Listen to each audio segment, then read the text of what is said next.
नाही आहे, पण अधिकारी बोलले, पदाधिकारी बोलले, मग मित्र म्हणून पण मला वाटलं की एक शब्द प्रोटोकॉल तोडून बोलावा. दादा बोर्ले सरांच्या बाबतीत तर मला म्हटलं तर मी सुद्धा एक त्यांचा कार्यकर्ता आहे. एका शाळेचा मुख्याध्यापक असताना मुख्याध्यापकाकडून काय शिकावं हे सरांनी आम्हाला शिकवलं आणि सरांसोबत काम करताना आमच्या जवळचा संबंध आला. आताच आमचे दुसरे गुरु आदरणीय बिरुड सरांनी सांगितलं की गसच्या माध्यमातून त्यांनी खूप चांगलं संपर्क जोडला आणि सदस्य केले. आम्ही सुद्धा त्यांचेच सदस्य आहोत.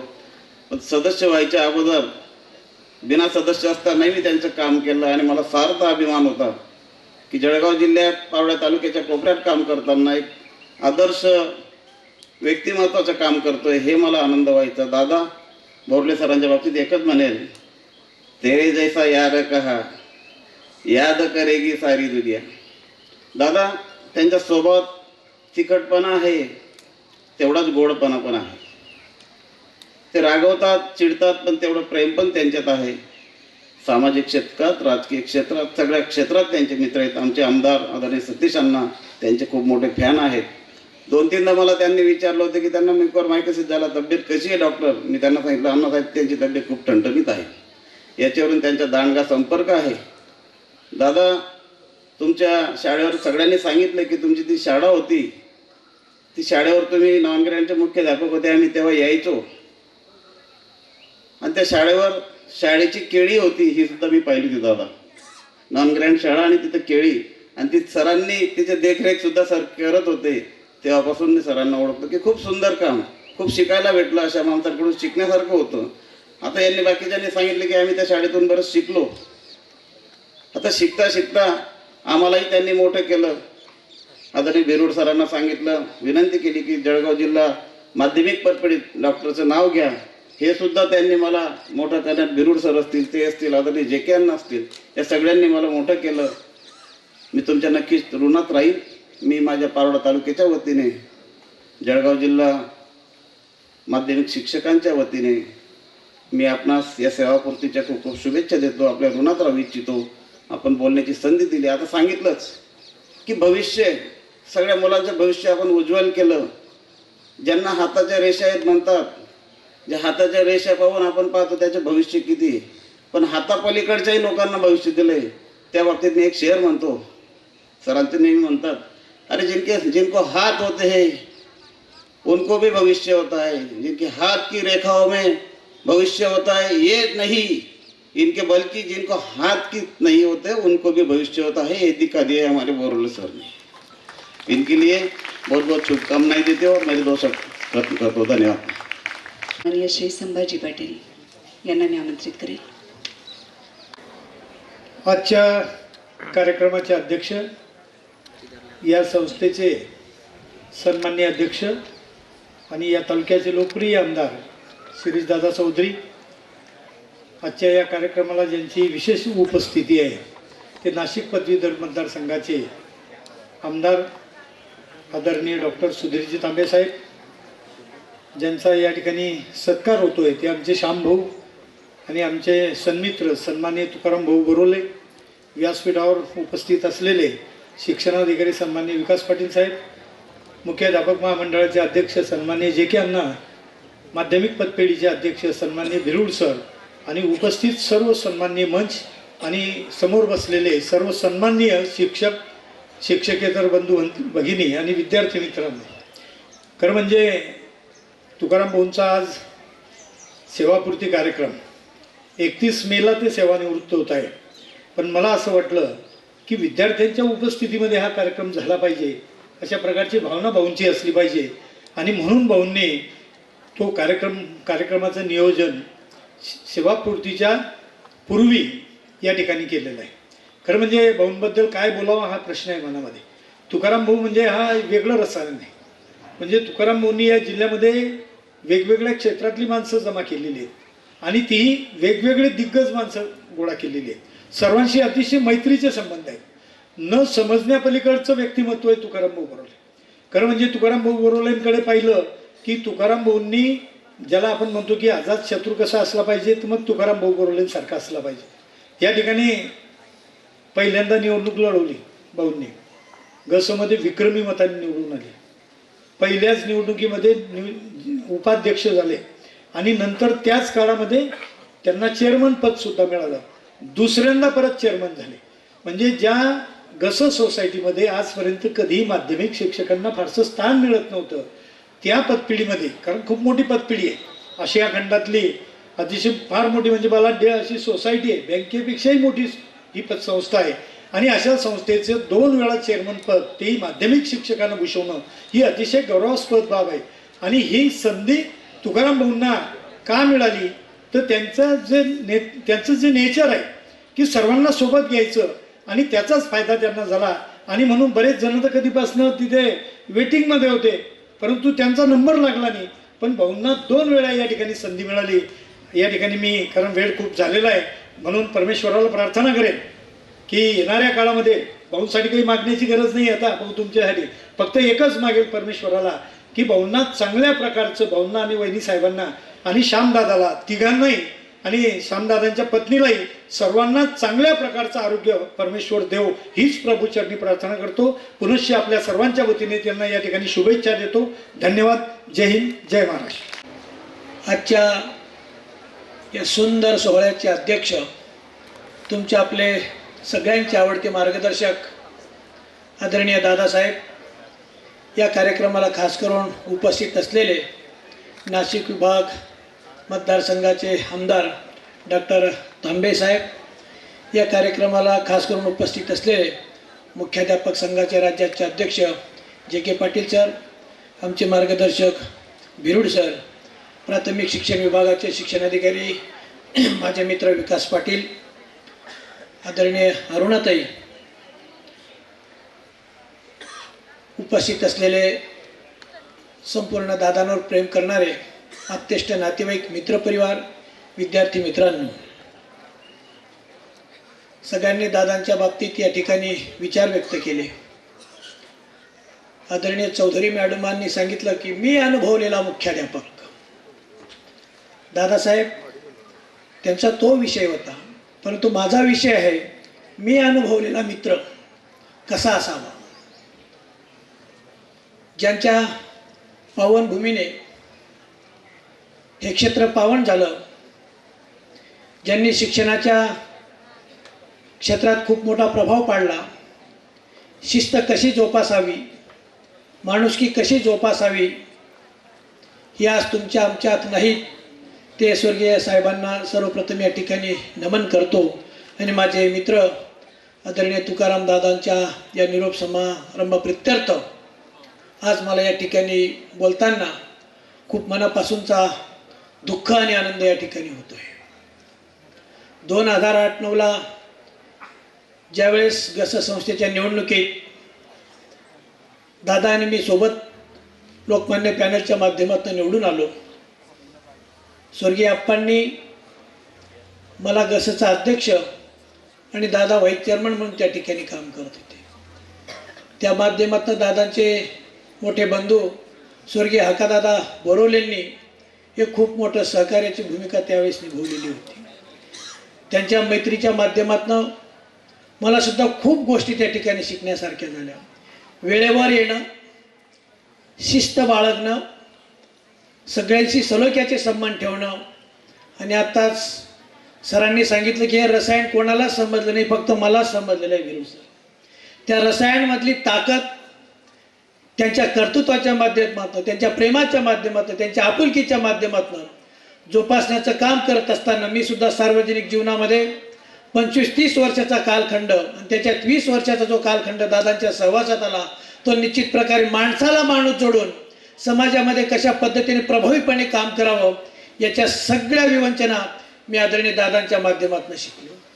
ताईंनी या ठिकाणी व्यक्त केलं की दादांचं जीवन आदरणीय प्रतिभाताईंच्या माध्यमातून झालं. दोघांची जी जोड चाकं होती ते एअरमेकापासून तुटण्याचे बरेचसे प्रसंग झाले. त्याच्यात ताईंचाही मागच्या कालखंडामध्ये ॲक्सिडेंट झाला, परंतु माणसाच्या आयुष्याची दोरी जर बळकट राहिली तर परमेश्वर निश्चित प्रकारे धावून येऊ शकतो. आणि त्याला साथ त्यांनी केलेल्या सामाजिक जीवनाची, विद्यार्थी दशेतली जी सेवा आहे ती निश्चित प्रकारे त्यांची त्या ठिकाणी कामी आली. आणि आज दादांचं जर सांगणं झालं तर 2 वर्षापूर्वी जो कोरोनाच्या अतिशय गंभीर अशा परिस्थितीत दादांची परिस्थिती खूप मोठी बिकटही झाली होती.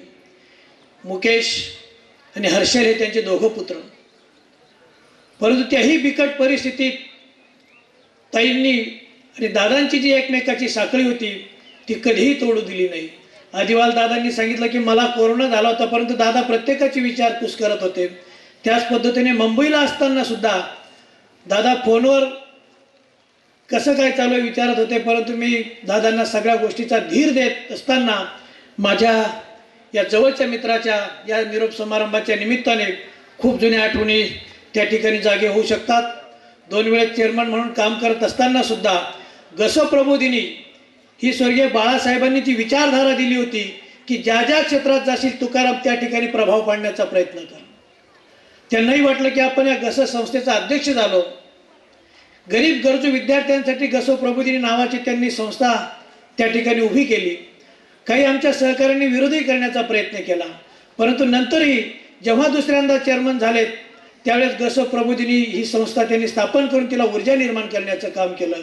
आणि अतिशय गरजू विद्यार्थी त्या ठिकाणी 3 वर्षामध्ये 8 गरजू विद्यार्थी MPSC होऊन त्या ठिकाणी चांगल्या शिक्षण क्षेत्रातलं पावित्र्य रोखण्याचं काम आदरणीय दादांच्या माध्यमातून झालं. आणि भविष्यात दादा तुम्ही जरी आता या प्रक्रियेतनं बाजूला झालात, परंतु तुमचं जे स्वप्न आहे गसो प्रबोधिनीचं तिच्यात अधिकाधिक वाढ करून दर्जेदार विद्यार्थ्यांना शैक्षणिक साहित्य पुरवून या गसो प्रबोधिनीचं नाव लौकिक निश्चित प्रकारे राबवण्याचा या ठिकाणी प्रयत्न करू. आज ही जन्मभूमी कर्मभूमी अशीच काही आहे की आमच्या मुंबईला दादासाहेब आता 1 महिन्यापूर्वी अधिवेशन झालं. त्या अधिवेशनात आदरणीय शरदचंद्रजी पवार साहेब त्या कार्यक्रमाचे अध्यक्ष होते. जयंत पाटील साहेब होते आणि आमच्या राज्याचे नेते आदरणीय संभाजीराव थोरातांनी जुनी पेन्शनच्या संदर्भात विषय व्यक्त करताना सांगितलं की राज्याचे भूतपूर्व शिक्षण मंत्री स्वर्गीय बाळासाहेब मधुकरराव चौधरींच्या कालखंडामध्ये आमच्या शिक्षकांना पेन्शन योजना लागू झाली. इतर सगळ्या केडरला ती लागू होती, परंतु प्राथमिक शिक्षकांना ती लागू नव्हती. आणि ज्या पद्धतीने आज आम्ही बाळासाहेबांचं नाव घेतो, जर या तरुण पिढीला जर आपण पेन्शन योजना लागू केली तर भविष्यात तुमचं नाव अधिक 30-35 वर्ष साहेब तुमचं निश्चित प्रकारे नाव लिगेल. अशा प्रकारची भावना ज्यावेळेस व्यक्त होतो आणि माणसाच्या मनात वाटतं की आमच्या जिल्ह्याच्या साहेबांनी जे काम शिक्षण क्षेत्रामध्ये अविरत केलं त्यांचं नाव आजही पावित्र्य राखून ठेवलं जातं, तर निश्चित प्रकारे ह्या जिल्ह्याचा गौरव साहेबांच्या रूपाने शिक्षण विभागाच्या माध्यमातून जो होतो तो निश्चित प्रकारे सगळ्यांना हेवा वाटणारा त्या ठिकाणचा असू शकतो. तसंच काम दादांनी तांबे साहेबांनी सुद्धा आपल्या शिक्षण क्षेत्राशी नाळ जुळत असताना निश्चित प्रकारे जोपासण्याचं काम केलं. वेळ जरी बराच झालेला आहे, त्यांचं उर्वरित आयुष्य सुखाचं समाधानाचं भरभराटीचं जावं अशा प्रकारच्या शुभेच्छा सगळ्यांच्या वतीने या ठिकाणी देतो. आणि एक खूप मोठं कर्तृत्व, नेतृत्व आणि दिशा देण्याची सेवाभावी प्रवृत्ती दादांची भविष्यात सुद्धा चालू ठेवली जावी याच्यासाठी सगळ्या तरुण कार्यकर्त्यांनी त्यांच्या विचाराचा धागा पकडून भविष्यात चांगल्या पद्धतीने काम करावं अशा प्रकारची अपेक्षा या ठिकाणी व्यक्त करतो. सन्माननीय स्टेजने या ठिकाणी बोलण्याची संधी दिली त्याबद्दल त्यांचे सगळ्यांचे या ठिकाणी मनापासून आभार व्यक्त करतो. थांबतो. जय हिंद, जय महाराष्ट्र. सिटीजी बोरुले सर यांनी आपल्या भावनांना शब्दरूप द्यावं.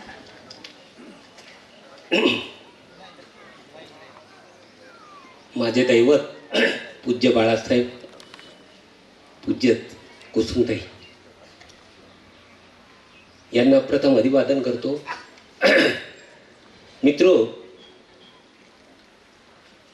ही जी आमची भूमी आहे, पूज्य महात्मा गांधी, विनोबा भावे यांच्या पदस्पर्शाने पुनीत झालेली, साने गुरुजी, कैलासवासी यशवंतरावजी चव्हाण, पूज्य भाऊसाहेब बोंडे, पूज्य दादासाहेब, पूज्य बाळासाहेब चौधरी यांच्या वास्तव्याने पुनीत झालेली भूमी.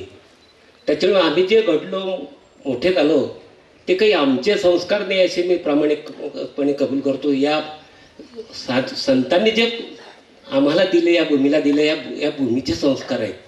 अशा या भूमीमध्ये मी तुमच्या सर्वांचं स्वागत करतो. आजच्या सेवापूर्ती समारंभाचे अध्यक्ष आमचे कुटुंब प्रमुख आदरणीय आमदार श्रीदादा चौधरी, प्रमुख अतिथी नेहमी आमच्या मधुस्नेह परिवारावर प्रेम करणारे आदरणीय आमदार सुधीरजी तांबे सर, व्यासपीठावर उपस्थित प्रमुख पाहुणे अण्णासाहेब जे के पाटील सर, अध्यक्ष जळगाव महाराष्ट्र मुख्याध्यापक महामंडळ, आदरणीय Shri S D Birud sir, अध्यक्ष जळगाव जिल्हा TDF आणि अध्यक्ष जळगाव जिल्हा माध्यमिक पतपेढी, आमचे मित्र आदरणीय NV पाटील सर, संपादक जळगाव जिल्हा मुख्याध्यापक संघ, आदरणीय विकासजी पाटील साहेब, जिल्हा शिक्षणाधिकारी जिल्हा परिषद जळगाव, आपल्या संस्थेचे सेक्रेटरी आदरणीय प्रभातदादा चौधरी, आदरणीय सातपाळे विकास मंडळाचे सचिव श्री अजितदादा पाटील सर, आपल्या माध्यमिक पतपिढीचे माजी अध्यक्ष अप्पासाहेब संभाजीराव पाटील, आमच्या रावेरचे आमचे मित्र दादांचे आमचे मित्र, आमच्या मधुस्नेह परिवारातीलच आदरणीय डॉक्टर राजेंद्र पाटील, ज्यांचा सत्कार माझ्यासोबत होत आहे ते आमचे श्यामभाऊ आदिवाले, सौ वहिनी,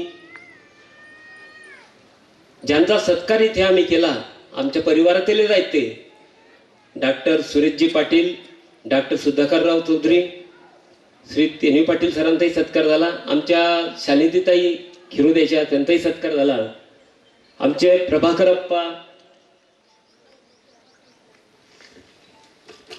उसाळ पतपेढीचे अध्यक्ष सुपे सर, माजी अध्यक्ष DA पाटील सर, माझे परम स्नेही, कुठे असोत आम्ही कसमध्ये कुठलेही असो पर आमचा स्नेह तुटला नाही असे KP Chavan sir, doctor Shantaram Patil sir, आमचे मित्राचे मित्र चव्हाण सरांचे मित्र म्हणून माझे झालेले श्री मुंबईहून आलेले शिखर बँकेचे कार्यकर्ते श्री सतीशजी पाटील, सतीश साळुंखे सर, आमच्या ताई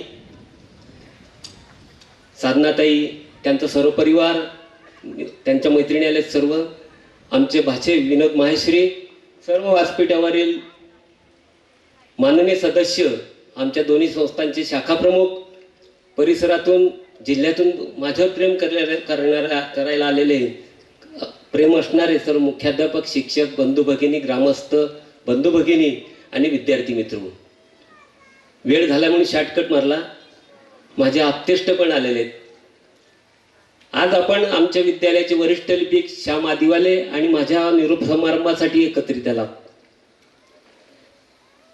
पूज्य बाळासाहेब चौधरी नेहमी म्हणायचे, जसा जन्म होतो तसा मृत्यू अटळ आहे, आणि तसंच दुसरं वाक्य जोडायचे, जशी नोकरी लागते तशी ती नोकरी जाणार आहे एका दिवशी, त्याच्यामुळे तो विधी लिखित आहे, ते अटळ आहे या गोष्टी, आणि त्यामुळे हा दिवस प्रत्येकावर येणार आहे, येतोच. आणि विधी नियमामुळे मी 33 वर्षाची नोकरी करून रिटायर होतोय. 15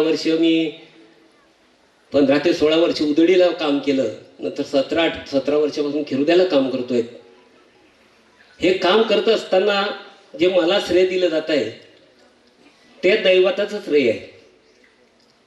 पूज्य बाळासाहेबांनी, श्रीदादांनी जो विश्वास टाकला माझ्यावरती, त्याच्यामुळे मी हे करू शकलो. आणि एवढ्या मोठ्या माणसाचा विश्वास असणं खूप कठीण असतं. आम्ही रात्रंदिवस धावलो पडलो, परंतु त्यांचं मार्गदर्शन असल्यामुळे एवढं घडू शकलं. हे जे क्वालिटी काउन्सिल ऑफ इंडिया, तर नॅबेटचं आलं सर, लोकसत्तेला जाहिरात होती, नॅशनल अकॅडेमिशन board of education and teaching, त्याचं मानांकन करायचं सेकंडरी स्कूलने, भारताची क्वालिटी काउन्सिलची जाहिरात होती. ते बसलेले होते, पेपर वाचत होते, त्यांनी बोलवलं, बोला तू करा, बोलवलं मला, वाच पेपर. मी वाचला, ठेवला. काय आहे ते इंग्रजी माध्यमाच्या शाळा, आपल्या काय कामचं नाही साहेब, इंग्रजी शाळांसाठी आहे, ते इंग्रजीत आहे सर्व, व्यवस्थित वाच म्हणे, त्यात उल्लेख आहे का म्हणे फक्त इंग्रजी माध्यमासाठी आहे. नाही म्हटलं साहेब, परंतु आपली इमारत नाही, भौतिक सुविधा नाहीत, कसं होईल? तू मिळवून देतो का? मी 1 वर्षात इमारत बांधून देतो. श्रीदादा याला इमारत बांधून द्या, बाकी तर तू मला गुणवत्ता पाहिजे आणि हे मानांकन पाहिजे. आणि त्यांनी खरोखर प्लॅनिंग केलं. प्लॅनिंग कसं केलं साहेब, तांबे साहेब? 29 डिसेंबरला आपण भूमिपूजन करतोय, पुढच्या 29 डिसेंबरला उद्घाटन आहे, तर 26 डिसेंबरला नाव टाकलं जाणार आहे, 25 डिसेंबरला दगड टाकला जाईल, लावला शिलान्यास केला जाईल, कारण 3-4 दिवस त्याच्यावर पाणी मारायला पाहिजे आपण.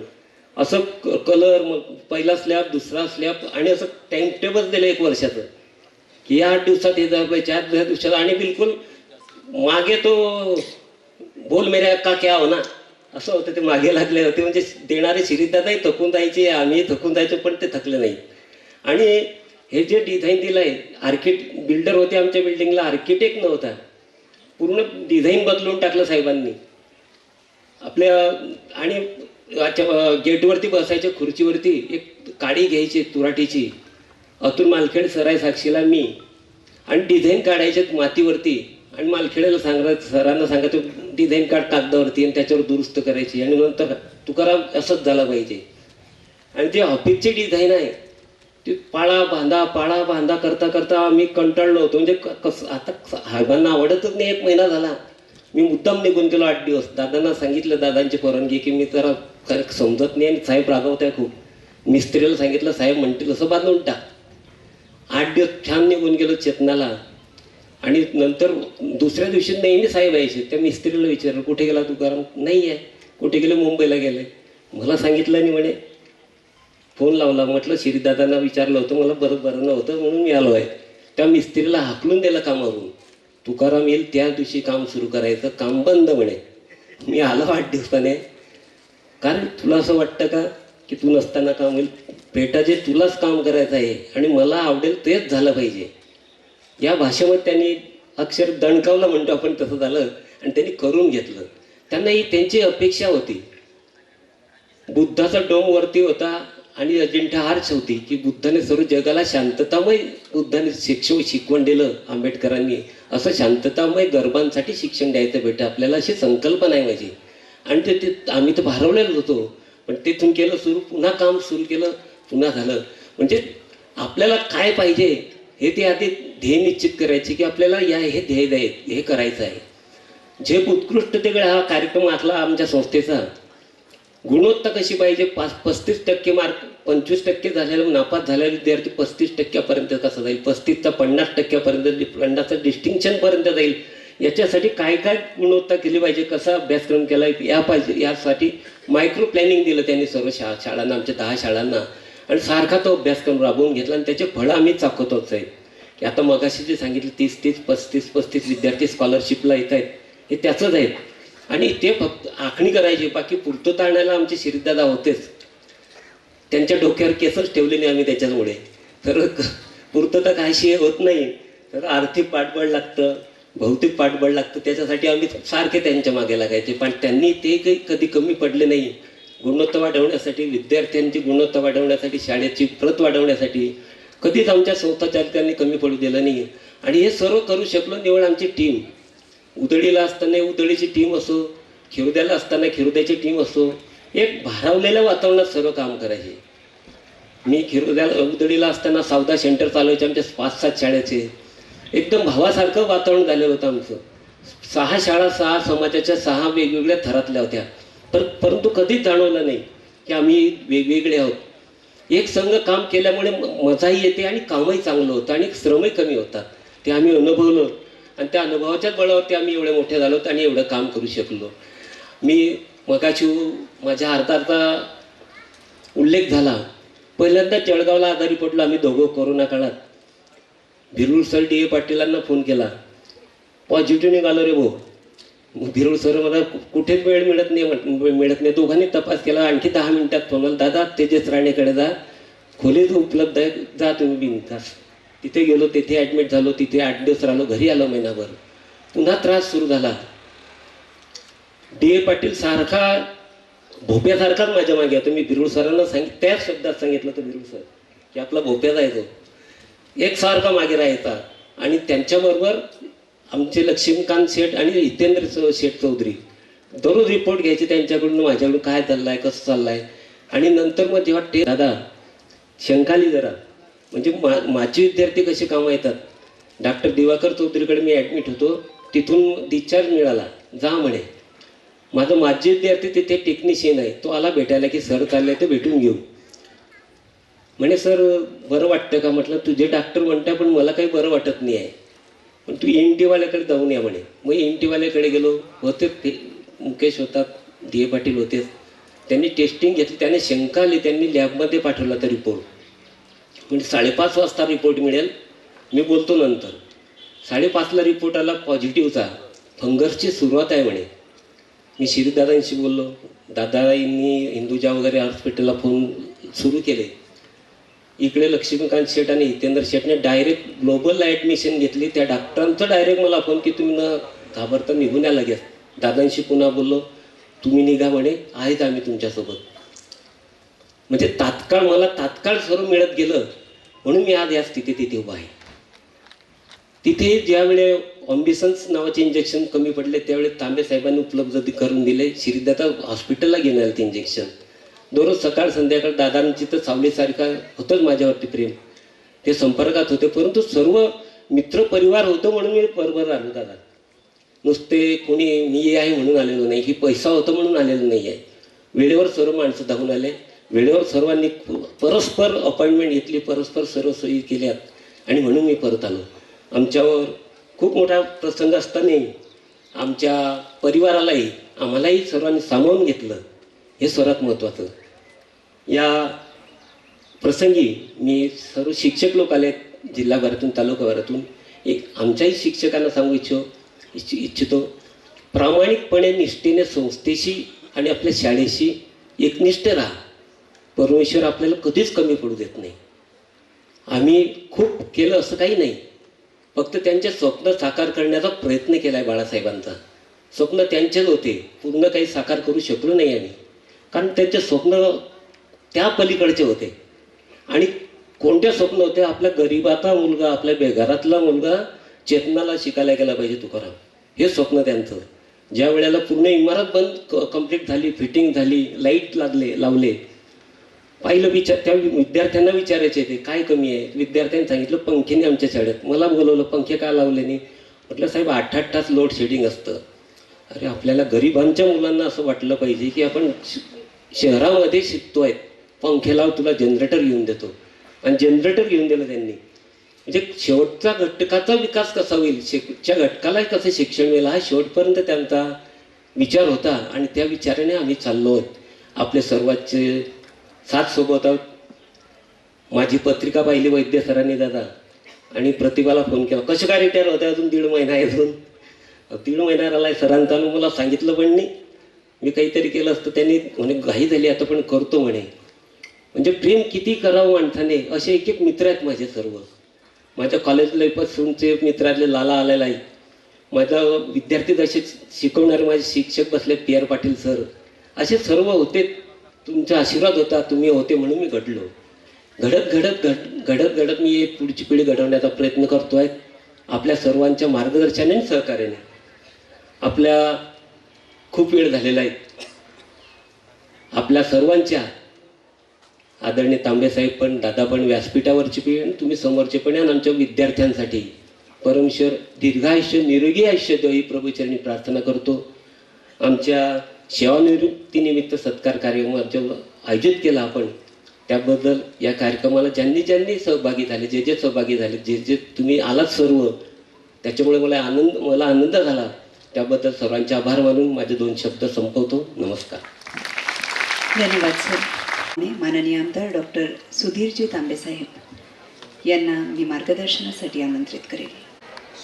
आपल्या शिरोदा धनाजी नाना विद्यालय या मुख्याध्यापक आणि आपल्या सर्वांचे अत्यंत आवडते असं व्यक्तिमत्व श्री तुकारामजी गोविंदा बोरोले सर आणि श्यामलाल आदिवाले यांचा सेवापूर्ती गौरव सोहळा या ठिकाणी संपन्न होत आहे. या कार्यक्रमाचे अध्यक्ष, आपल्या संस्थेचे अध्यक्ष, आमचे मार्गदर्शक परममित्र आदरणीय आमदार श्रीदादा चौधरी, तसेच इथे उपस्थित असलेले मुख्याध्यापक संघाचे अध्यक्ष JK पाटील सर, माध्यमिक शिक्षक पदपेढीचे अध्यक्ष आणि शिक्षक नेते मान्य Shri ST Bhirud sir, NV Patil sir, संपादक जिल्हा मुख्याध्यापक वृत्तपत्र, संपादक जिल्हा मुख्याध्यापक संघ, खूप मान्यवर आहेत. आदरणीय प्रभातदादा चौधरी, DA पाटील, ललितजी सुपे, विकासराव पाटील, थोडं घाईत घेतो नाव, सर्वांचे अजितदादा पाटील, सुनीलजी फिरके, सरफराजी तळवी, प्राचार्य आदरणीय सौ अरुणाताई चौधरी, डॉक्टर राजेंद्र पाटील, योगेशजी पाटील, डॉक्टर शांताराम पाटील, विनोदजी महेश्री, विलासजी नेरकर, धनंजयजी चौधरी, युवा नेते आणि एक प्रसन्न व्यक्तिमत्व, तसेच सौ Sadhanatai Lokhande, Sudhakarrao Chaudhari, Subhashji Marathe, Prabhakarji Appa Sonawane, doctor Suresh Patil, Surekhatai Patil, G P Patil, S G Bhukam sir, प्राध्यापक Rakesh Chaudhari, Sudhakarji Zope, Atul Mahajan, Atul Mahakhele, doctor S G Chaudhari, चुकून काही नावं राहू शकतात. उपस्थित सर्व मित्रांनो, बंधू आणि भगिनी, सर्वप्रथम मी ही सरांनी सांगितलं खरं की एक मंतरलेली भूमी आहे, एक पवित्र भूमी आहे. धनाजी नाना चौधरी, नंतर मधुकरराव चौधरी, बाळासाहेब चौधरी, मातोश्री कुसुमताई, एकदम हे फार व्यक्तिमत्व वेगळी होती. महात्मा गांधीजींच्या तत्वानुसार ज्यांनी जीवन ते जगले, त्या विचारांना जीवनातलं ध्येय मानलं, अशा या महान व्यक्तिमत्वांनी खऱ्या अर्थाने केवळ या भूमीवर संस्कार केले नाही तर उभ्या महाराष्ट्रावर संस्कार केले. आणि म्हणून या पवित्र भूमीमध्ये आज हा कार्यक्रम होतो. आणि सरांनी सांगितलं खरं आहे की शेवटी आपण एक आपलं हे भाग्य असतं की आपण कुठे काम करतो, कुणाबरोबर काम करतो. आणि म्हणून तुकारामजी बोरवले सरांचं सर्वांनीच खूप कौतुक केलं आहे आणि ते खरं आहे. त्यातलं मी खूप अनुभव सरांचा घेतला, गेले 10-12 वर्ष मी पाहतोय. सर देखील अतिशय प्रत्येक क्षेत्रामध्ये, मग राजकारण असेल, समाजकारण असेल, शिक्षण क्षेत्र आहे, प्रत्येक क्षेत्रामध्ये त्यांनी खूप मोठं त्या ठिकाणी योगदान दिलेलं आहे आणि त्यामुळे त्यांना तसा सन्मानही प्रत्येक क्षेत्रामध्ये मिळाला आहे.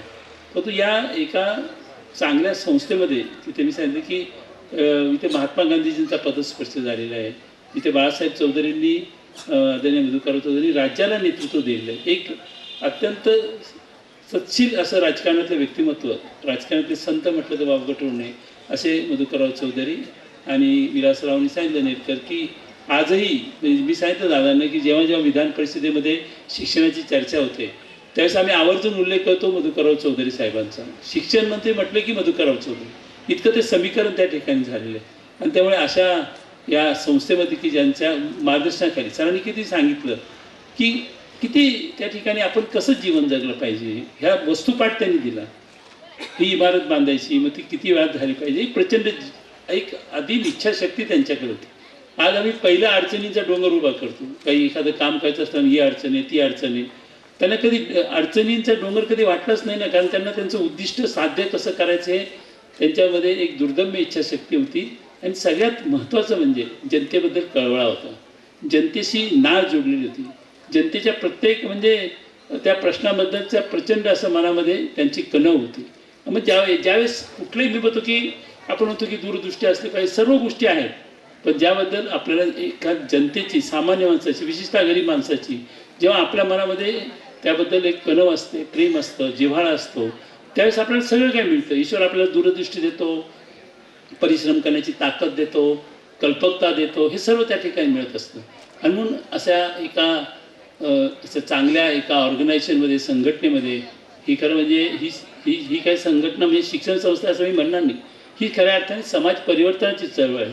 तर त्यांना माहिती होतं आपण काही मुलांना फक्त शिक्षण देतोय असं नाही आहे, आपण एक राष्ट्र निर्माण करतो, एक राष्ट्र घडवतो, अशी त्यांची त्या ठिकाणी धारणा होती. आणि म्हणून त्या पद्धतीने त्यांनी प्रत्येक ठिकाणी राष्ट्राचा विचार केला. ते जरी खिरोद्यासारख्या छोट्या ठिकाणी काम करत होते पण ते राष्ट्र घडवत होते. आणि म्हणून मित्रांनो, आपण कोणतंही काम जेव्हा करत असतो त्यावेळेस ते आपण एक राष्ट्र घडवण्याचं काम करतो, ही भावना मनामध्ये ठेवून आपण काम केलं तर मला असं वाटतं की आपल्या कामामध्ये खूप मोठा बदल होऊन जाईल. मी कुठेतरी एका छोट्या गावामध्ये काम करतोय, मी कुठेतरी दुकान चालवतोय असा विचार न करता मी या भारत राष्ट्रासाठी काम करतोय असा विचार इथल्या सर्व नेते मंडळींनी केला. आणि म्हणून सरांनी सांगितलं की त्या वातावरणामध्ये त्यांना काम करायला मिळालं. खरं म्हणजे मला उल्लेख करायला झाला की आपलं आलं जे गीत आहे ते खूप सुंदर होतं, म्हणजे परत विसरून नको जायला म्हणून परत सांगतो. त्या सर्वांचं मला मनापासून धन्यवाद द्यायचं आहे. मी जेव्हा जेव्हा इथे येतो इतकं सुंदर संगीत, कारण तो सुद्धा त्या ठिकाणी बाळासाहेबांचाच विचार होता. शिरीषदादांना मी पाहिले की खूप संगीताची आवड आहे. मी भाग्यवान की मातोश्री कुसुमताईंचे गीत मी त्या ठिकाणी ऐकलेलं आहे. मग ते इतकं जीवन समृद्ध बनलं पाहिजे. पूर्वी शहाणा साहेब जीवन शिक्षण मंदिर असं नाव होतं, कुणी त्या शाळांचं नाव बद्दल मला माहिती नाही आहे. आता त्याचं नाव जिल्हा परिषदेची शाळा नंबर हे असं केलं. हे खरं म्हणजे जीवनाचं शिक्षण द्यायचं असं तर केवळ पुस्तकातलं ज्ञान देऊन चालणार आहे का? आणि त्याची पुरेपूर जाणीव, संवेदनशीलता आणि त्याचं वास्तव्यात आणण्याचं काम या ठिकाणी होत असतं. आणि म्हणून असं एक सुंदर हे असं एक संस्कार केंद्र आहे. त्या संस्कार केंद्रामध्ये तुकारामजी बोरोले सरांना या ठिकाणी काम करायला मिळालं. आणि काम करायला मिळणं हे भाग्याची गोष्ट आहे. परंतु त्या कामाचा, त्या संधीचा, त्या मिळालेल्या संधीचा योग्य उपयोग करणं, पुरेपूर उपयोग करणं, सोन्यात त्याचं रूपांतर करणं, हा मात्र सरांचं कर्तृत्व हे सुद्धा आपल्याला विसरता कामा नये. आणि म्हणून ते निश्चितपणाने त्या ठिकाणी सन्मानास पात्र आहे. आणि म्हणून त्यांचा सन्मान हा या ठिकाणी होतोय. हा काही त्यांचा निरोप समारंभ आहे असं कुणी मानत नाही. आदरणीय दादांनी त्यांना यापूर्वीच त्या ठिकाणी आपल्या संघटनेमध्ये ते आहेतच. मी तर म्हणतो ते चौधरी परिवाराच्या कुटुंबाचे एक घटक आहेत. त्यामुळं आपण वेगळं काही तिथे सांगण्याची गरज नाही. त्यांचे आणि चौधरी परिवाराचे बाळासाहेबांपासून तर त्यांना तर ते दैवत मानत होते. आणि दादांचं श्रीदादा असतील, आदरणीय अरुणाताई असतील, त्यांच्या त्या परिवारात ते घटक आहेत. त्यामुळे ते दोघांनाही एकमेकांची मनं चांगली कळतात. त्यामुळे निश्चितपणाने त्यांच्या एवढ्या कर्तृत्ववान व्यक्तीचा, त्यांची असलेली शिस्तप्रियता, त्यांची असलेली कल्पकता, त्यांची असलेली चित्त, चिवट, लोकांशी कसं वागावं, प्रसंगी रागवावे लागतं. त्यांना तुकाराम नाव आहे त्यामुळे आहे ना ते तुकाराम महाराजांचा अभंग की वज्राहूनही कठोर आणि मेणाहूनही मऊ, असे दोन्ही वृत्ती त्यांच्यामध्ये आहेत. आणि त्यामुळे निश्चितपणे त्यांच्या स्वभावाचं हे वैशिष्ट्य आहे. मित्रांनो, इथे दुसरं एक सांगितलं पाहिजे की कार्यसंस्कृती म्हणजे त्यांनी कर्तव्यालाच ईश्वर मानलं. इथे मुलं सहज सांगतो की इंग्लंडमध्ये तुम्ही जर तिथे पाहिलं तर एक ट्रॅफल्गर स्क्वेअर नावाचा एक चौक आहे फार मोठा. आणि त्या चौकामध्ये खूप मोठा चौक आहे तो. ट्रॅफल्गरचं एक मोठं युद्ध झालं होतं. नेपोलियन बोनापार्ट त्यावेळी तो जगामध्ये अजिंक्य मानला गेलेला होता. आणि त्या नेपोलियन बोनापार्टला त्या ठिकाणी हरवण्याचं काम एका सेनापतीने केलं होतं. त्याचं नाव होतं नेल्सन.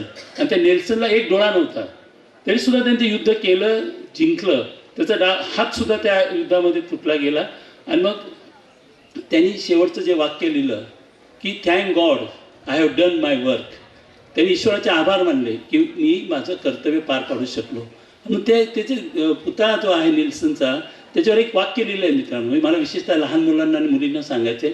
त्यात लिहिलं होतं की England expects that every Englishman should perform his duty. म्हणजे प्रत्येक इंग्रज माणसाने आपलं कर्तव्य पार पाडावं असं इंग्लंड देशाची अपेक्षा आहे. आपल्या देशाची काय अपेक्षा असते आपल्याला? आणि देश म्हणजे तरी काय? शेवटी देश म्हणजे आपण सर्व तोच देश असतो ना. या देशामध्ये राहणारी माणसं, नुसतं काही हिमालय, गंगा हे सर्व आहेत ना आपले त्या ठिकाणी मानबिंदू आहे. परंतु खऱ्या अर्थाने इथे राहणारा तो कुणी माणूस असतो, मग तो गरीब शेतकरी असेल, आदिवासी असेल, दलित असतील, सर्व महिला असतील, पुरुष असतील, मुलं असतील, हा म्हणजे देश असतो. आणि मग या देशाची काय अपेक्षा आहे? इंग्लंडची अपेक्षा होती की प्रत्येक इंग्रजाने त्याच्या कर्तव्याचं पालन करावं. आणि त्यांनी केलं. आणि म्हणून त्यांनी जगावर राज्य केलं. आज जर आपल्या जगामध्ये एक चांगलं राष्ट्र म्हणून पुढे यायचं असेल तर आपल्या सर्वांनाच, जसं तुकारामजी बोरोले सरांनी आयुष्यभर कर्तव्याला ईश्वर मानलं, तसं कर्तव्याला आपण ईश्वर मानलं पाहिजे. आपली कर्तव्याची वेगवेगळ्या भूमिका आपण पार पडत असतो. तुम्ही विद्यार्थी आहात, विद्या ग्रहण करणं, अभ्यास करणं, जास्तीत जास्त ज्ञान घेणं हे खऱ्या अर्थाने तुमचं आज कर्तव्य. आम्ही राजकारणात काम करतो, समाजाच्या अडचणी घेणं, समजावून घेणं, त्याबद्दल संवेदनशीलता दाखवणं, त्या जास्तीत जास्त सोडवण्याचा प्रयत्न हे आमचं कर्तव्य. आणि म्हणून असं एक कर्तव्य आपण आपलं ओळखून त्या कर्तव्यासाठी आयुष्यभर झटत राहणं, आयुष्यभर अविश्रांत, दिवस रात्र कुठली विश्रांती न घेता आयुष्यभर आपण अविश्रांतपणे काम करत राहणं हे खऱ्या अर्थाने जीवनाचं, ज्याला आपण म्हणतो की इति कर्तव्य असतं, ते कृतार्थ जीवन असतं. आणि म्हणून तसं कृतार्थ जीवन हे तुकारामजी बोरोले सर या ठिकाणी निश्चितपणाने त्यांनी जीवन जगलेले आहेत. इथे आदरणीय प्रतिभाताईंचाही उल्लेख केला पाहिजे. ते भाग्यवान एक प्रतिभावान व्यक्ती त्यांच्या जीवनामध्ये महिला त्यांना पत्नी म्हणून लाभल्या, धर्मपत्नी म्हणून लाभल्या. आणि त्यामुळे त्यांचं जीवन देखील त्यांनी सांगितलं की खूप चांगल्या पद्धतीने त्याही जीवन पुढे गेलं. त्या शिक्षिकाच आहेत. त्यामुळे त्यांनी ते नॉर्मली काय असतं की घरामध्ये 2 प्रश्न नेहमी विचारतात पुरुषांना, कुठे चालले आणि केव्हा परत येणार. आणि त्या प्रश्नावर तो बिचारा बाहेर गेला तरी टेन्शनमध्येच असतो. तसं काही तुकाराम बोरोले सरांना काही ताणतणाव नव्हता. त्यांनी मुक्तपणाने त्या ठिकाणी सांगितलं, मध्ये ताईंनी सांगितलं की ते रात्री 12-12 वाजता यायचे आणि तरीसुद्धा ताईंनी कधी त्याच्याबद्दल तक्रार केली. म्हणून प्रतिभाताईंविषयीसुद्धा या ठिकाणी मी आदर व्यक्त करतो. त्यांनाही त्या ठिकाणी मी त्यांचंही या ठिकाणी मनापासून अभिनंदन करतो. तर असा हा एक अत्यंत चांगला दोघेही या ठिकाणी या संस्थेमध्ये त्या ठिकाणी काम करतात. आणि शेवटचा मुद्दा हाच आहे की आज त्यांनी सांगितलं नेरकर सरांनी काही बोलले शिक्षणाविषयी, कारण शिक्षणाविषयी खूप बोलता येईल, आम्ही सततच बोलत असतो. आता शासनाची कुठली, मी मागचंही शासन पाहिलं आहे, संवेदनशीलता शिक्षणाविषयी थोडी कमी झालेली आहे, मात्र आपल्याला सांगावंच लागेल. आमचं शासन आहे म्हणून आम्ही कधीच गप्प बसत नाही. आम्ही त्या ठिकाणी सांगत असतो की नाही, शिक्षणाकडे तुम्हाला जास्त लक्ष द्यावं. विशेषतः आजच्या काही आमच्या अनुदानित शाळा असतील, जिल्हा परिषद शाळा असतील, नगरपालिकेची शाळा असतील, इथे शिकणारी मुलं कोणी आहे, ते सामान्य कुटुंबातून आलेली आहेत. तिथं जी श्रीमंत घरची मुलं ते आता जायला लागली मोठ्या मोठ्या इंग्रजी शाळेमध्ये.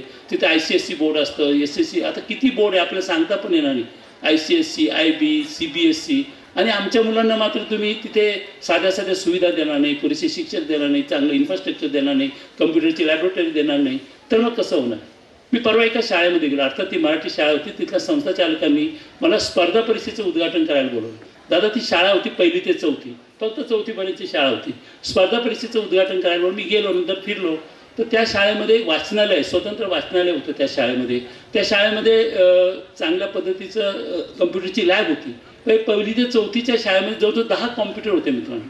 आणि त्या शाळेमध्ये ॲक्टिव्हिटी रूम होती.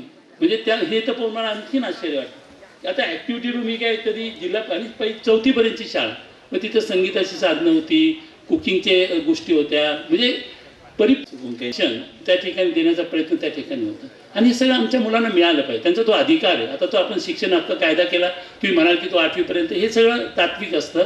मला असं म्हणायचं आहे की किमान 12वीपर्यंतचं शिक्षण पूर्णतः गुणवत्ताधारक दर्जेदार शिक्षण देण्याची जबाबदारी शासनाची. शासन याच्यापासून दूर जाऊ शकत नाही, किंवा ते जाऊ नये म्हणून आपण त्यांच्यावर दबाव आणला पाहिजे, एक सामाजिक दबाव आपण आणला पाहिजे. आम्ही तर तिथे लढत असतो, परंतु समाजाने सुद्धा आता आपण त्या ठिकाणी शासनाला सांगितलं पाहिजे ठणकावून की आमच्या मुलांना, विशेषतः गरीब मुलांना आणि गरीब मुलींना दर्जेदार शिक्षण मिळालं पाहिजे, त्यांना ते सर्व अधिकार मिळाले पाहिजे, त्या ठिकाणी पुरेसे शिक्षक, सर्व विषयांचे शिक्षक त्या ठिकाणी मिळाले पाहिजे, अशी मागणी आपण आता शासनाकडे त्या ठिकाणी केलीच पाहिजे असं मला वाटतं. आणि म्हणून मला असं वाटतं की शासनाशी तर आपण संघर्ष करूच, पण तिथे आदरणीय दादा आहेत, आम्ही आहोत, आम्ही पण ग्रामीण भागातून आलो आहे, बहुजन समाजाचं नेतृत्व करतो आहे, त्या ठिकाणी संस्था चालवतो आहे.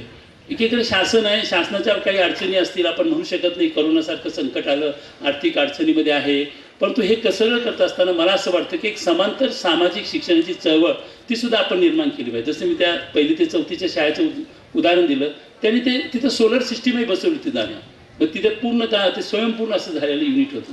मग त्यांनी हे सगळं समाजाचा त्या ठिकाणी कुठेतरी सहभाग घेऊन ते सर्व केलं होतं.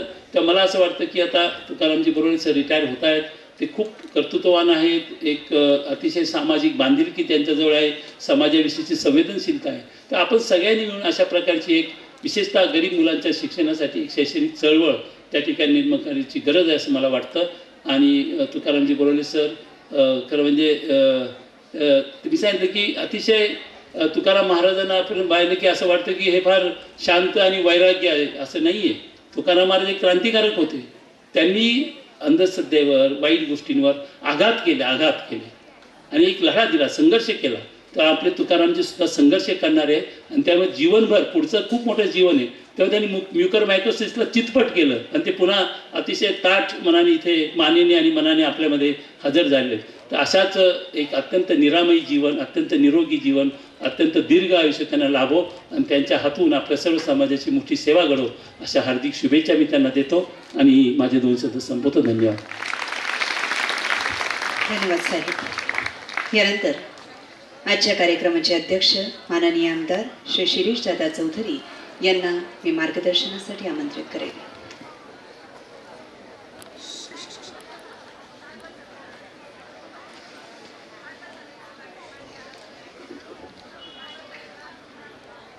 पाऊण वाजलेला आहे, आपण 9:45ला सुरुवात केली, त्यामुळे मुलं मुली विद्यार्थी आता कंटाळले असण्याची जाणीव आहे मला. असं जरी असलं तरी तुम्हाला माझी विनंती आहे, विशेषतः विद्यार्थ्यांना,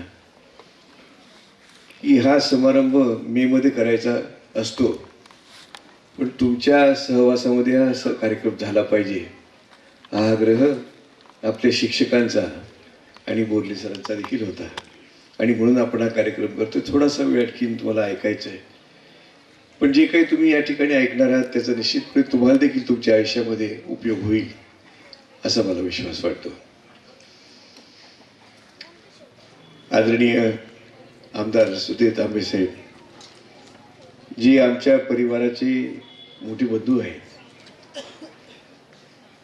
आणि बोर्ले सरांच्या निवृत्तीच्या कार्यक्रमाला कोणाला बोलवावं, कोणाचा आशीर्वाद घ्यावा हा जेव्हा प्रश्न निर्माण झाला तेव्हा आम्हाला सगळ्यांना आठवण तांबे साहेबांचीच झाली की आशीर्वाद देखील अशा व्यक्तीचा असावा की ज्यांनी स्वतःच्या जीवनात काहीतरी साधना केली असेल. आणि फार मोठी साधना तांबे साहेबांनी आपल्या जीवनामध्ये केली आहे याची जाणीव आम्हाला सगळ्यांना आहे. आणि म्हणून आग्रहपूर्वक आम्ही तांबे साहेबांना या ठिकाणी बोलवलं. ज्यांच्या निरोप समारंभासाठी आपण जमलो आहे ते माननीय तुकाराम बोर्ले सर, माननीय श्री श्यामजी आदिवाले,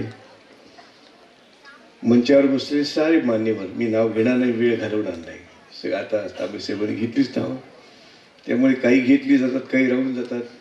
त्यामुळे सगळे मान्यवर या ठिकाणी बोर्ले सरांचे नाते आप्तेष्ट, परिवाराच्या रक्ताच्या नात्याचे आप्तेष्ट, ज्यांच्या सोबत काम केलं उदळी आणि खिरोदा विद्यालयामध्ये ते सारे आप्तेष्ट, ज्या संस्थांमध्ये त्यांनी काम केलं त्या संस्थांमधले सारे आप्तेष्ट, शिक्षण, समाजकारण, राजकारण, सहकार या क्षेत्रामध्ये त्यांच्यावर प्रेम करणारे, त्यांच्यावरती प्रेम करणारे जे आलेले सगळे सुहृद या ठिकाणी आहेत ती सगळी मंडळी आणि विद्यार्थी मित्रमैत्रिणींनो, श्याम आदिवाले अतिशय शांत परंतु अतिशय कष्टाळू आणि प्रामाणिकपणे काम करणारे व्यक्तिमत्व अशी त्याची ओळख. त्याच्यावरती सोपवलेलं काम कधी झालं नाही असा विषयच आला नाही, असा प्रसंगही आला नाही. आणि त्याच्या सुदैवाने अध्यापक विद्यालयापासून त्याची कारकीर्द सुरू झाली आणि त्यामुळे अतिशय शिस्तीमध्ये नियोजनबद्ध कामकाज कसं करावं याचं अगदी पाठ त्याला ज्याला म्हणतो पाठ दिले जातात तशा प्रकारचे पाठच त्याला जीवनात त्या ठिकाणी मिळाले.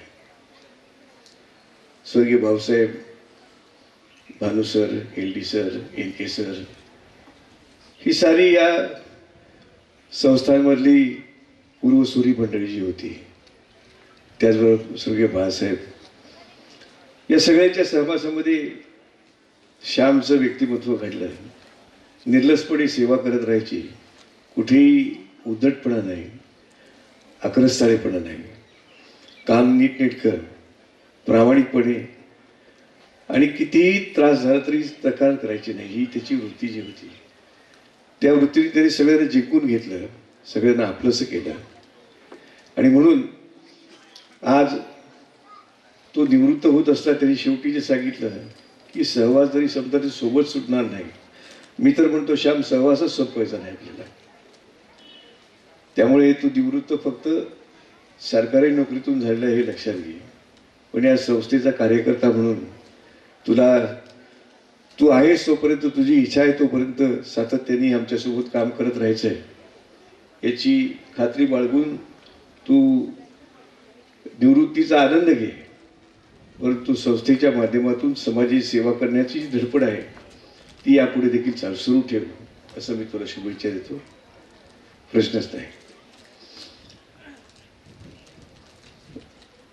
बोर्ले सरांच्या बद्दल काय बोलू हा प्रश्न पडतो. मला भाऊ नव्हता, परंतु पाठचा भाऊ जसा असतो ही भूमिका बोर्ले सरांनी माझ्या आयुष्यात बजावली. प्रत्येकाच्या जीवनामध्ये एक रामायण असतं आणि त्या रामायणाला रामाला वनवास असतो. तो वनवास मीही भोगलाय आणि तुकारामनी देखील भोगलेला आहे. पण एकच होतं की कमान दशरथ स्वर्गात गेलेला होता, आमचे दशरथ पृथ्वीवरती होते आणि आम्हाला मार्गदर्शनही करत होते वेळोवेळी. पण वनवास मात्र होता, हे खरं. अतिशय कठीण परिस्थितीमध्ये उदळी शाळेची सुरुवात तुकारामने केली. एक एक सहकारी निवडला, त्याला उभा केला, त्याला धीर दिला, पोटच्या मुलासारखं त्यांना सोबत वाढवावलं, सांभाळलं. गावातल्या लोकांना आपलंसं केलं, परिसरातल्या लोकांना आपलंसं केलं. आणि प्रचंड विरोध ज्या ठिकाणी होता, एक काळ असा होता की फार विरोध होता. कशाला पाहिजे शाळा, कोण आहे हे बाहेरचे, काय यांचा संबंध आहे. 7-8 वर्षात अशी काही जादू झाली की ती परिसरातली लोक येऊन सांगायला लागली की नाही नाही, चांगली शाळा, त्याला इमारत पाहिजे, आमच्या मुलांनाही शिक्षण मिळालं पाहिजे, आमच्या मुलांचंही भर झालं पाहिजे. हा जो बदल झाला त्याचं एक महत्त्वाचं कारण हे होतं की तुकाराम आणि त्याच्या सहकाऱ्यांनी पाय रोवून जीव ओतला त्या शाळेमध्ये, आणि म्हणून ती शाळा उभी राहिली. त्या शाळेच्या इमारतीमध्ये त्यांचा घाम, रक्त, अश्रू सगळे आहेत, त्यांचे सगळ्यांचेच आहेत. म्हणजे आमच्या सुनीलनी तर हातही मोडून घेतला एकदा, परंतु बरा झाल्यावर परत लगेच कामाला लागला. सर्व शिक्षक, सर्व कर्मचारी निष्ठेने त्या इमारतीच्या बांधकामामध्ये उभे राहिले आणि म्हणून ती इमारत पूर्ण झाली. परंतु लोकांनी जर सहकार्य दिलं नसतं तर हे कधीच घडलं नसतं. स्वर्गीय बाळासाहेबांची इच्छा होती, तुटपुंज साधन सामुग्री होती संस्थेची. त्याच्या आधीचा तर काळ असा होता की गाडीमध्ये डिझेल पेट्रोल टाकायला देखील पैसे नसायचे. याच्यावरून आपल्याला लक्षात येईल की मग जीवनाची काय मारामार असेल. या सगळ्या परिस्थितीमध्ये टिकून राहिला तुकाराम, त्याच्या सहकाऱ्यांसहित उभा राहिला, शाळा उभी केली, माणसं उभी केली. आणि मग त्याच्या या वनवासातल्या साधनेचा एक परिणाम असा झाला की त्याची आवश्यकता खिरोद्याला आहे याची सगळ्यांना जाणीव झाली आम्हाला. आणि म्हणून त्याला आग्रहपूर्वक आम्ही बोलवलं. इथे आल्यानंतर देखील पुन्हा तीच परीक्षा होती. ही मागची इमारत होती, ती दुरुस्त करायचा प्रयत्न केला, काही काळ त्याच्यावरती भागवलं. पण एक मोठं स्वप्न बाळासाहेबांनी पाहिलं, आणि ते स्वप्न पाहिल्यानंतर ते पूर्ण करायचं म्हटल्यानंतर मग नवीन इमारत पाहिजे, नवीन इमारतीला पैसा पाहिजे. हे सगळं उभं करत असताना आम्हाला देखील अनुभव जीवनामध्ये हा आला की सगळं काही पैशाने होत नाही. भावनेला आणि श्रद्धेला फार मोठं महत्त्व माणसाच्या जीवनामध्ये असतं. आणि त्या भावनेतून, त्या श्रद्धेमधून ह्या इमारती उभ्या राहिल्या आहेत.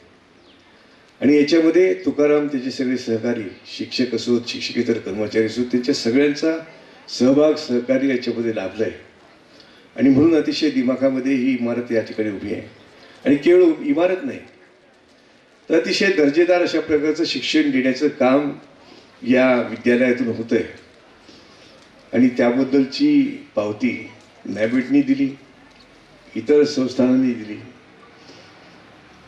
आणि आज मी मेनका ताईंचं जेव्हा भाषण ऐकत होतो, मनोगत ऐकत होतो, माझं मन खूप भरून आलं की एखाद्या माणसाबरोबर काम करताना, एक जीव होत असताना त्या कामाशी माणसं किती उंच होऊ शकतात, किती वरती उठू शकतात, त्याचं एक प्रतिबिंब मला त्यांच्या भाषणामधून दिसलं.